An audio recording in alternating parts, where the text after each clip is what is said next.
it'll be fun to see all those people, and it'll be fun to be there. And of course, you're motivated. Of course, you have the chip on your shoulder. I've spoken about that. Like, you know, there was some disrespect felt towards the end. There was some, you know, sourness there towards the end, and you still feel that. You still have that chip on your shoulder.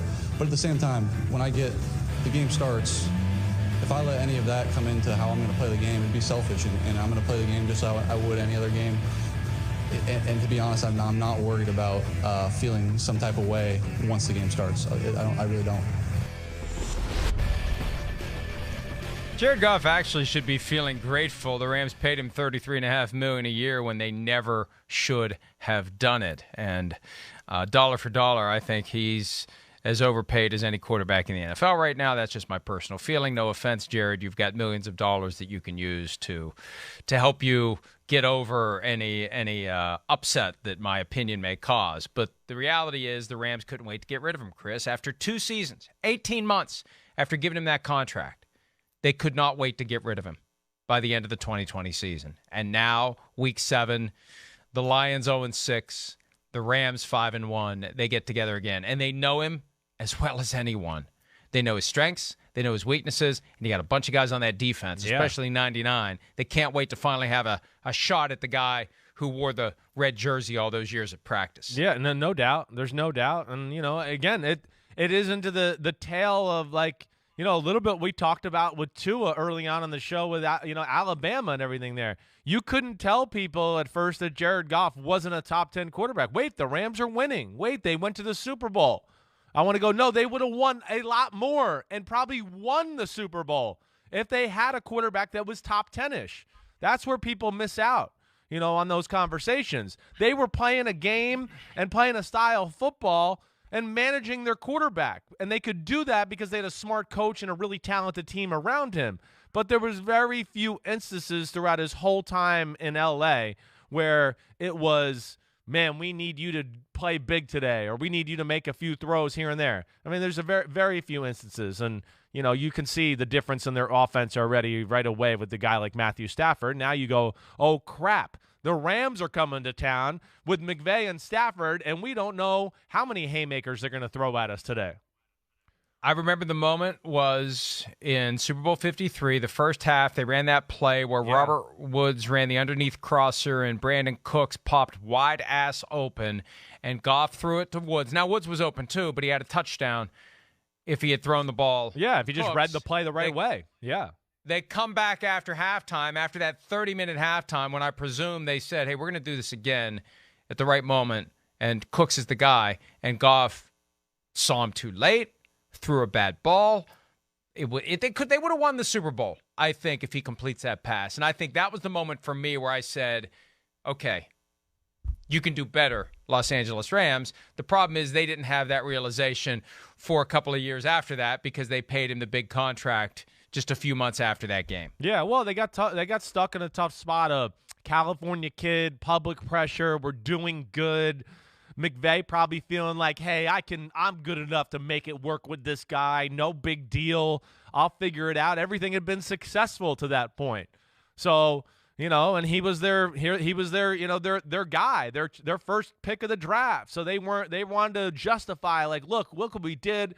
And I understand that, but yeah, they fell into a trap that way, and it did hurt them. And as time went on, teams started to realize, wait, with Jared Goff at quarterback, this is the kind of formula the Rams run on offense. Okay, we got to figure it out. And now there was nothing Jared Goff could do, as we heard like Dan Campbell say last week, to kind of like, you know, make a play, do something. We expect more, not just like, oh, okay, hey, we got the first read open, you hit him. We're paying you $35 million a year because sometimes the first, second, and third read are not open. You know, they got pros and good coaches over there too. We need you to make a play. We need you to make a throw. And that's where, you know, he fails to deliver, in my opinion, and I think a lot of people's opinions now. Especially once the window closed on Todd Gurley's days. Exactly right. That exposed it more. That's right. when it all changed. You're right. All right, let's do fill in the blank. Jared Goff, with all that we just said, will what against his former team on Sunday? Will feel the pressure for sure. I mean, in all aspects. I think he's going to feel the pressure of like, wow, I'm back here in L.A. Wow, holy cow, in warm-ups, whoa, look at that guy. Whoa, look at Stafford. Whoa, I can't throw like that. Okay, maybe that's why they traded me. And then the pressure of he's going to be playing a legit Rams defense. And, of course, their offense in Detroit is struggling, and they don't have necessarily a game breaker, guy that changes the defense's game plan. So he's going to feel the pressure from every angle in this one. And Dan Campbell changed his tune on Wednesday. He defended Goff and said they can win games with him. It was on Sunday when he unloaded a little bit, and if you go back and watch the video, he kind of stops and gathers himself. And I think he's probably asking himself, do I want to do this? And he did it, and he went there. But that just adds more pressure, too. And it was so stark because the next day, Campbell said they're going to shake things up. I'm thinking maybe Goff could be benched. Well, if it's not this week, maybe it'll be next week. I don't know how many losses they're going to take before they see what they got in the other guys they have, because they know what they have in Goff, and I never thought he was going to be anything more than a short-term fix there. No. They got him through this trade where they picked up 2 first-round picks and a third-round pick. They got him for taking on his contract, and they wanted to see what he could do. I think he will fail miserably on Sunday against the Rams. I don't think there's any chance that he's going to have a big day, and I think Sean McVay is going to relish the opportunity to show why he got Matthew Stafford and why he got rid of Jared Goff. All right, if the Titans beat the Chiefs, what? They are for real. They're one of those teams it's hard to get a feel for, but they seem like they've kind of righted the ship here the last few weeks. The defense was a little bit like, the Patriots we've seen the other night where it was bend but don't break. Held, maybe one of the best red zone quarterbacks in football to have to kick some field goals, not get a 4th and 1 at the end of the football game. They got the run game going. Hey, the pass game, I think, is still a little bit of a question mark to a degree, and I still, question the defense a little bit. I'd like to see them matched up against the Chiefs and what we got going here, because the Chiefs, they got rolling a little bit last week. So this is just a good, test to see what direction the Titans are going in, and are they the team we thought early in the year, or have they turned the corner and are just going to continue to go in this upward trajectory like we've seen the last few weeks? I'm going to take the other side of it and say if the Titans beat the Chiefs may not make the playoffs. Yeah, okay. And I'm not going to make a broad proclamation that they definitely won't, because teams can turn around. But they have the Giants on Monday Night Football Week 8. So much for great primetime games. But they play the Packers Week 9. They're at the Raiders Week 10. They have the Cowboys Week 11. So they've got the Raiders again, the Chargers again, the Bengals. Now they have some games that they can win, but once you get to 4 losses, and this is one of the great mysteries that makes this season more exciting, more bright, shiny objects, so we quit talking about the Washington football team investigation. How many losses does it take to knock you out? Used to be you get around 6, you got to get a little nervous. You got to start watching the other teams when they're playing. This team needs to lose. This team needs to lose. I don't know that 10-6 gets us in.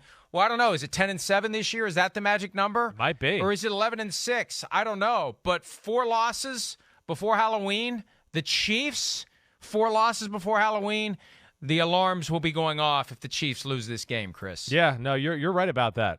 There's no doubt. That's scary when you get to 4 losses before Halloween. You're right. And I'm going to be interested, too, to see where it goes. I think the AFC is really good.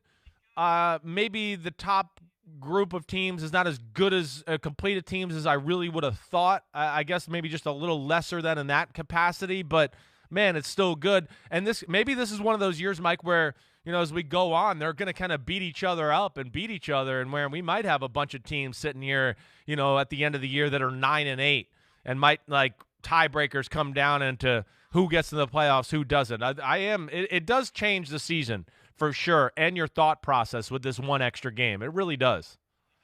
That would be Pete Rozell's dream come true if every team was 8-8 heading into the final week of the season. Wouldn't that be something? I have a feeling that won't be the case. There are some very good teams out there, but not as many dominant teams as maybe we've had in the past. If the Bengals beat the Ravens, what, Chris? We need to stop hating on the Bengals or, doubting the Bengals. Again, I think a lot of people just are like, wait, they're going to fall on their face here soon, right? They're the Bengals. That's what they do, and they're not. This is something that I think you might have heard me say on Football Night in America last week. Like, they're here to stay. I'm not saying they're going to go, 13-4 and be the number 1 team in the AFC, but it wasn't a mistake that they were toe-to-toe with the Green Bay Packers and had a chance to win the game. They didn't luck into that. They're a good football team.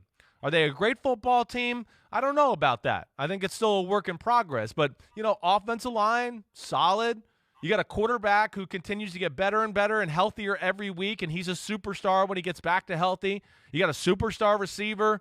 You got a decent tight end, good tight end. You got two other good receivers to go along with it. You got a superstar running back. They can rush the passer. They can stop the run. The defense is good. I don't care what happens this week. The Bengals are here to stay in the conversation as far as, a pain in the butt and a contender for the AFC playoffs this year. I'll take the other side of this one as well. If the Bengals beat the Ravens will have squandered all of the good vibes that they've generated in recent weeks. They can't afford to lose this one. After the win over the Chiefs and the walk-off 66-yard field goal over the Lions and somehow pulling the rabbit out of their rear ends against the Colts and then dismantling the Chargers, it's all for naught if you lose to the Bengals, because you know what? The Bengals will be in first place in the division, and you got to play them again later this year in their building. So if the Ravens truly want to be the dominant team in the AFC North, they've got to win this game, and they will have wasted everything they did to position themselves to beat the Bengals and show that we still run the AFC North. If Jimmy G and Trey Lance are both healthy, the 49ers should what, Chris? They should play Jimmy G. That's what they should do. I don't think Trey Lance is ready for primetime yet. And listen, I was a guy early on in training camp. I was, you know me. I was going, hey, let's start it. Trey Lance, let's go. But of course, I got to watch preseason games. I went, whoa, okay, wait, maybe we're not. You can't do that. He's a little more raw than I expected. He is. And, in that game, a few weeks ago, hey, he did some good things. He gave them a chance to win, certainly. He's got a good team around him, too. I mean, he's got a Super Bowl defense, legit, maybe arguably the best defense in football. They're in that convo.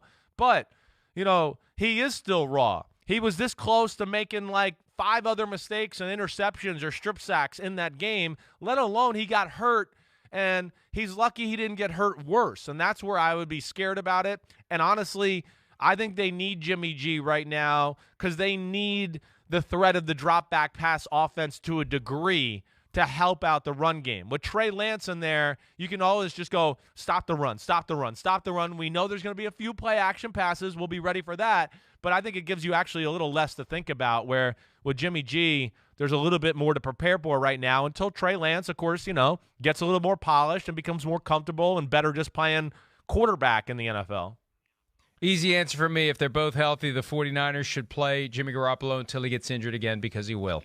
That's the approach. That's what they're doing. And I'm not going to tip my hand yet on the Mega Picks podcast that we'll be taping later this morning. Chris Simms Unbuttoned and PFTPM, where we make all of our picks for the week. But you're tipping your hand.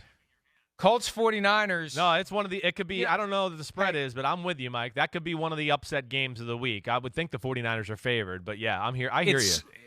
It started to kind of creep into my mind a little bit this week that there's a chance the 49ers just aren't as good as we think they are. There's a chance they're just not as good as we think they are. And we need to factor that in to all prognostication that gets done about the 49ers moving forward. Hi, I'm Mike Tirico, and thanks for watching. Make sure to hit subscribe for the latest news and highlights from NBC Sports.